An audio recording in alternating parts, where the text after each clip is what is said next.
এই সরকারের কাছে দেশনেত্রী বেগম খালেদা জিয়ার মুক্তি যে গোলাপ নেই। আসুন আমরা সবাই ঐক্যবদ্ধভাবে রাজপথে গণআন্দোলন তৈরি করে সরকারের পতন ঘটিয়ে দেশনেত্রী বেগম খালেদা জিয়ার মুক্তির ফয়সালা করি। এই উদাত্ত বঞ্চনে আজকের মতো বিদায় নিচ্ছে। আল্লাহ হাফেজ। বাংলাদেশ আন্দোলন স্বেচ্ছাসেবক জিন্দাবাদ। দেশনেত্রী বেগম খালেদা জিয়া জিন্দাবাদ। বুদ্ধিজীবী তারুণ্যের অহংকার দেশের তারেক রহমান জিন্দাবাদ জিন্দাবাদ। শহীদ প্রেসিডেন্ট ধন্যবাদ।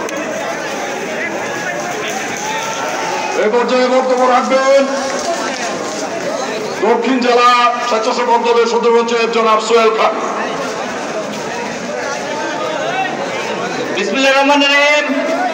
বাংলাদেশ জাতীয়তাবাদী দল ময়মনসিংহ উত্তর দক্ষিণ ও মহানগর কর্তৃক আয়োজিত আজকের এই দেশনেত্রী বেগম খালেদা জিয়ার মুক্তির লক্ষ্যে আজকের এই জনসভার সম্মানিত সভাপতি জাতীয় দল মহানগর শাখার বিপ্লবী আহ্বায়ক বর্তমান জননেতা কে এম শফিকুল ইসলাম, আজকে এই সমাবেশের সভাপতি বিএনপি স্থায়ী কমিটির অন্যতম সদস্য বেগম সেলিমা রহমান সহ বিএনপির যুগ্ম মহাসচিব এমএন সালাউদ্দিন সহ বিএনপির অঙ্গ সহযোগী সংগঠনের নেতৃবৃন্দ সকলকে আমি জাতীয়তাবাদী স্বেচ্ছাসেবক দল ময়মনসিংহ দক্ষিণ জেলা শাখার পক্ষ থেকে জানাই রক্তিম শুভেচ্ছা অভিনন্দন।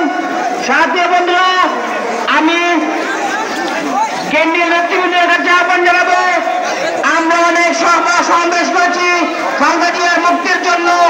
আগামী দিনে অন্য যে কোনো উপায়ে হোক দেশনেত্রী বেগম খালেদা জিয়ার মুক্তির জন্য আপনারা ব্যবস্থা করবেন।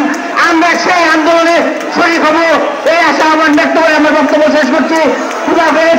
বাংলাদেশ জিন্দাবাদ। জাতীয়তাবাদী স্বেচ্ছাসেবক দল জিন্দাবাদ। শহীদ জিয়া অমর হোক। দেশনেত্রী বেগম খালেদা জিয়া জিন্দাবাদ।